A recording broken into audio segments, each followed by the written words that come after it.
Okay, ladies and gentlemen, we just want to start the question sessions for the I guess the processing part of the talk. I just wanted to make a few comments before we start. It's ironic.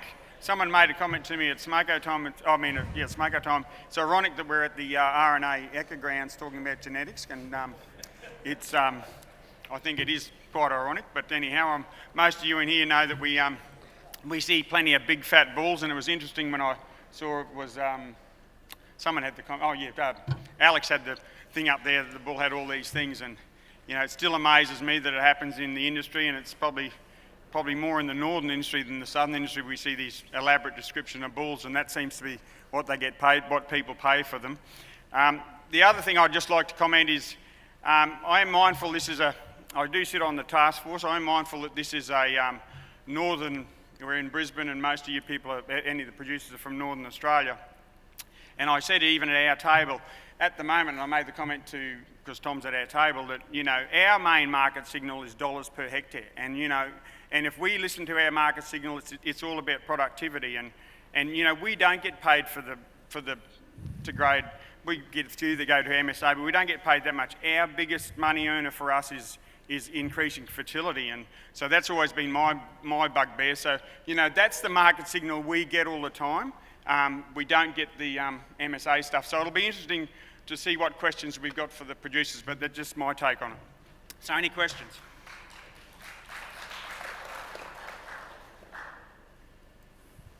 Yeah, could you just stand up and just tell us who you are or what you represent? Yeah, Rick Turl, Davies Centre, University of Adelaide. And I've got a question for Jason. You talked about moving genetics through the whole supply chain. What proportion of your herds would you want to have genetic information for, and how much are you willing to pay per animal? So, thanks for the question, but I think this is actually part of the challenge, is that our starting point is why would we not do this? We can't get all the cattle, it's going to be too expensive. It's like this is part of the problem. Here we've got a mechanism where we can implement genetic information and technology by putting it into a genetic evaluation or whatever it might be. And we don't actually ask the questions the other way around and say how much value are we giving up? $1,000, $500, $700, $200, whatever it is. We talk about a cost, we don't talk about a cost benefit. We say we're not going to do this unless we get enough numbers. It's like we're not going to start unless we have these things. We just keep asking the wrong questions. So I want it as cheap as I can get, and I want everything in there, but that's not going to happen. So we've got to work out, how do we actually make the same sort of quantum leap now that we made in the 80s and 90s with quantitative genetics. So we've got to be thinking about how do we actually develop and implement and utilise technologies that are going to allow us to make much better progress and better decisions further down the supply chain. So rather than trying to apply our current model and say we need populations of this size, we need data of this accuracy, we need costs at this level, it's like what do we need to make a better decision further downstream? Let's start with the questions that are going to deliver us a result and motivate us to actually do something different rather than start with the questions which are going to give us a reason not to do it, because that's what we keep doing. We've got to stop doing it. Okay. Just wait. Can I just follow up on that question? I don't know that was politically motivated. I don't think it was a... and I wasn't answering it like I was. Oh, well, sorry, I wasn't saying you were, but perhaps he was saying, are we going to measure that? So if we measure how much it costs now, we can measure our improvement, because this is the problem here is we've not been measuring things. Perhaps that's something we should measure now. So they're not been measuring what? Well, in terms of what is the cost to record this data, so that in 10 years' time, if it ends up being an opt-in process where people give you their data now, but down the track it's mandatory, we can say, well, we've even made gains in the time that we started recording to this date. We've recorded how much it costs for the technology to record this and how much it is down the track. Yeah, so I'm not trying to be argumentative, but again, it's about asking the right question. Who says we need big lumps of data to make better decisions downstream. So one of the things we haven't done is developed a genomic sorting tool, because we made a decision as an industry globally 8 or 10 years ago that the way that we're going to apply genomic technologies is we're going to create better quantitative genetics tools. We didn't approach it by saying, let's actually develop a sorting tool so we can test and make better decisions of cattle going into feedlots. So we may not need the same structure that we need for breeding better bulls to utilise genetic technology and information further downstream. And I think this is part of the point I'm trying to make, is that we've created this echo chamber of how we think about genetic information technologies and application, which keeps bringing us back to breeding better bulls, and which we do awesomely well. We really do. It's not about we should do less of something. It's about how do we actually find the opportunity and the things that we can put our efforts into further downstream, and how do we get out of the current process that we're in to think of new ways to do things and think of how we can use those technologies better downstream. Okay, Karis, you got someone else? Yeah, Justin Boschhammer here, beef producer. I'd like to think I'm a supplier of choice into the feedlot and beef brand that I supply into now, but looking forward in 3, 5, 6 years' time, how do you think that matrix might change or advance to continue being that supplier of choice? Like what sort of changes that aren't there now through new technology and new ideas, and could you make some sort of judgment on that now? Sorry, did you hear it? Sorry, just make it a little clearer, Justin. What did you say? What's going So to to be a supplier of choice into a feedlot. to be a supplier of choice. Supplier of choice into a feedlot or a beef brand now, like. Yep. But we're talking about all these new ideas and whatnot, and a hub and getting better data through. But for all the commercial producers in the room now that have got breeding decisions coming up here soon, what sort of, I know we've got challenges still to solve yet but in a perfect world or in a utopian world, what do you think now would be some of those things we could work on? For instance, are we going to see commercial producers pulling hair samples to say that their feedlot that they supply into will go, well, hang on, I'll only do a 70-day job on that rather than a 200 or 400-day job? Does that? Yeah, I'll go first and then Tom. So I think you're 100% right, Justin, that within the next 3 to 5 years, you'll probably see that, as Jason said, the decision that you'll make is what animals should be fed under what production system to reach what particular quality or brand outcome. That's the decision that people are going to make. So if that's the case, if you know that the genetic potential of that animal is to produce a marble score 4 animal on 70 days of feed, and the genetic potential of another animal is to do marble score 8 on 400 days of feed, then ultimately you'll end up predicting and saying these animals will go this way and these animals will go that way. I actually don't think that you'll use days on feed in a feedlot as a descriptor of quality, because ultimately the consumer is getting less and less worried about whether it's 100-day grain-fed, 150-day grain-fed or 200-day grain-fed. They're saying, does it meet the eating quality attributes that I want? So your feeding environment is to get to an eating quality outcome, not to just pass a hurdle to say this is 100 days on feed. But again, we'll see different production systems. As Brett said, in the north, if you're supplying into a market, into a branding structure that doesn't reward quality, then dollars per hectare comes from yield per hectare. That's just simply what it is, and fertility drives that. So there may well be that you'll use a screening system to say 30% of the herd will meet basically that production system, 30% of the herd will go into a grasslands teas production system, and 30% of the herd will go off to the feedlot. But you'll be making those decisions based on more objective information much earlier in the supply chain. And again, there's a real disconnect that'll happen because some of those production systems will have a very low genetic correlation. So what you breed for one particular system might not be applicable for another. So you'll have to start to align yourself better with brands in that situation. Okay, any other questions? Yep. Thank you. Bevan Glasgow, Bundaberg. Brett, just assuming that we do implement all the technology and we need to identify the ones that don't meet the grade, in the commercial world, how do we relate that back to what sire and what cow that non-performer is coming from? Who are you asking that? Me? That's a good. No, I just addressed you. I'm just here to pass it on, Well, mate. you- I was a rugby player. I don't... Well, you do the Alfie Langer. Sorry, did you get the question? Yeah, Right, Alex. I think that's again the really fundamental shift that's going to happen in industry, and we've spoken about it, and I'm sure Ben and Rob will touch on it later on. Under the new paradigm of genomic implementation and genomic breeding, you don't necessarily need to know what the pedigree of a particular animal is. You just need to know what the genetic makeup of that animal is and how it relates to the genes of animals that have got phenotypes that are collected. So that becomes completely different paradigm. So you're not relying on pedigree to form relationships, you're relying on genomics to form relationships. So if I've got a big population of commercial cattle that have been phenotyped for a particular trait, as long as the animal, the sire, has been genotyped and there's some sort of genomic relationship between that animal and that population, I can form a breeding value. I don't need pedigree anymore. And that's a big shift.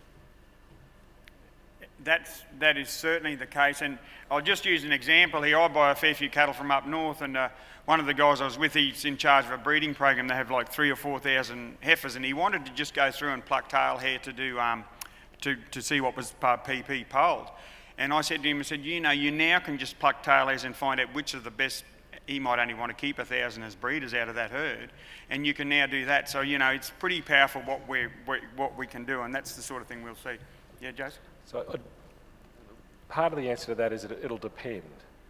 It'll depend what you need to know. And this comes back to part of the point I was trying to make about the way we collect information and make decisions, is that we think about everything now in a pedigreed environment where we need to know everything about everything that we can possibly know about every animal that's in our stud herd, so the cows and their calves and the bulls and the sires and all of those things. When we get into a commercial environment, we're not going to use all the tools all the time, but having tools that we can use when it's most appropriate is where the value's got to come from. So if we've got a range in performance and we know that 3/4 of the cattle are performing much better than what we expected, then what we really need to know is those underperformers, where did they come from? And they might come from a range of size, so we just need to make we need to make a different bull breeding decision or bull purchasing decision. We mightn't need to be culling any bulls, but we just need to know. So it's part of the thinking shift we have to make about applying technologies and getting information at a commercial level is it doesn't have to be done the same way as the way we've got our system structured now for bull breeding systems. So it's making decisions or being able to make decisions with more information when that's required. So when we're under environmental stress, do we need to make a different feeding or market decision? Do we need to respond to changing market conditions? Do we need to evaluate different performance? Do we need to make a decision about cattle going into different components of feed where we start talking about feeding to endpoints or performance rather than feeding to days on feed or to a prescriptive carcass weight, for example, which mightn't be most appropriate. So it's changing the thinking about how we apply the tools and information. Probably the one thing I've picked up, Tom's sitting there as a processor anyway, and in selection, everyone says you can chuck the bottom out, but it's the ones at the lead that on that bell-shaped curve, we want to look at the ones at the front. And it's interesting because they usually find the ones at the bottom. They just, they're just always at the bottom of the grid, so we can always find the bottom performers. So I would challenge what you said, Alex, we still want to identify the best ones, and that's what we need to be making our breeding. I know for you guys, you don't want the poor performers. I buy a lot of steers a year, they're feeders, and they'll come in and when we weigh them in, we weigh them out 12 to 18 months later, and the variation in weight gain, which is what we get paid on, is phenomenal. You get from 0.2 to 0.8 for the whole 12 months, that is. So the challenge, I think, and I know Rob Banks and Dave Johnson and those geneticists, it's always about identifying the best ones. So, I know you've made that comment about dropping the tail out, but we want the best ones. Any other questions? I think it's down that way. Yep. Down there, who's both. John Clifford from Crow's Nest. Is it possible to establish a baseline genetic standard between the different breeds as such. It seems to me at the moment that there doesn't seem to be a standard, could be anything, and maybe using the information could be gathered from the abattoirs like Tays or Cape Crawford, who are registered and well-known brands, to help form that baseline. So was your comment about having a common base for all the breeds? Is that what you've said? Yes. Yeah, I think that's, I don't want to steal Tom Gubbin's thunder, but that's his baby, and that's going to be addressed in one of the next sections, I think. So are you guys right with that? Yeah. So can you just leave that there for there? Tom, you put that in your book.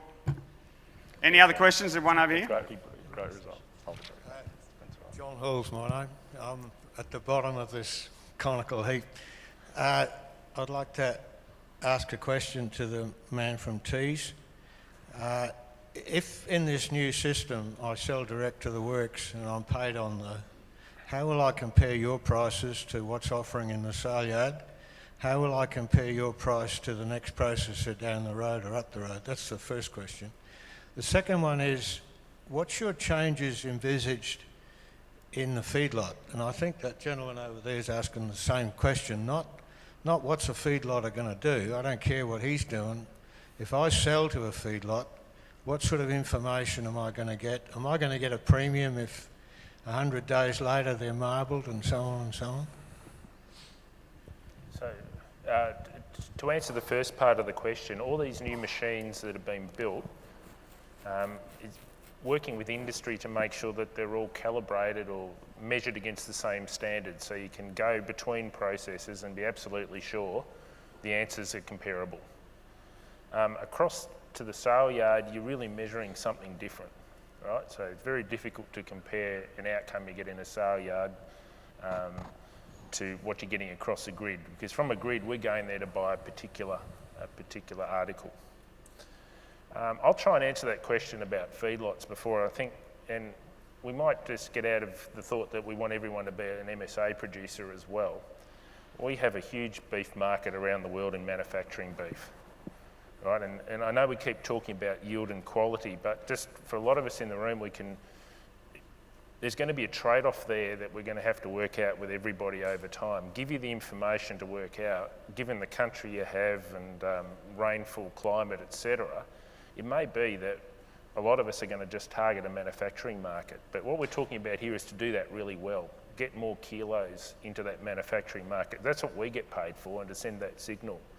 Not to convert all of Australia into MSA. While that'd be the kind of nice utopia, I'm not sure we've all got the collective money to get to that end. So, but I think the answer about being a preferred supplier in the long term is work with us, and it's our job too, not just to really understand who the end customer is going to be of that product.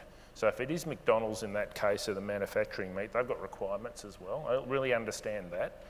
If it's someone that we're trying to sell a high value product to, it's a different, also understand that. And then we've got to work together to make sure that customer gets what they want all the time. So start thinking about this across the whole industry, not just, as I said, that high quality end that we're focusing on, because the US has been our second largest market ever since I've been involved in teas, and I can tell you what they buy, and a lot of manufacturing meat. So if we can do that really well, we can be profitable in that endeavour as well. Okay, we've got time for one more question. Sorry, that end. It's Paul Holm from Elders in Queensland. My question's to Alex. How do you believe it's possible to get to the supply chain orphan to improve their breeding if they don't ever quite get, if you're south of Mitchell breeding steers, selling them to someone who then sells them to Tom or to Jason, how do we ever get them the information back to them? All the people that aren't in this room, how do they get the information? Yeah, and that's the challenge that I think Andrew Skinner put up earlier on, was how do you actually build all of those databases? So if I've put in the NLS tag as a cow-calf breeder and I've sold my 70 or 80 steers, or in your case, if you sold your 70 or 7 or 8,000 steers, property of birth is where you've made the first genetic selection decision. So my argument is, if you've made that first decision, and if you've put the NLIS tag in, surely there can be rules that will be built that allows information to flow back to that. At some point in time, all the way along that supply chain, there's a record of who's owned that animal.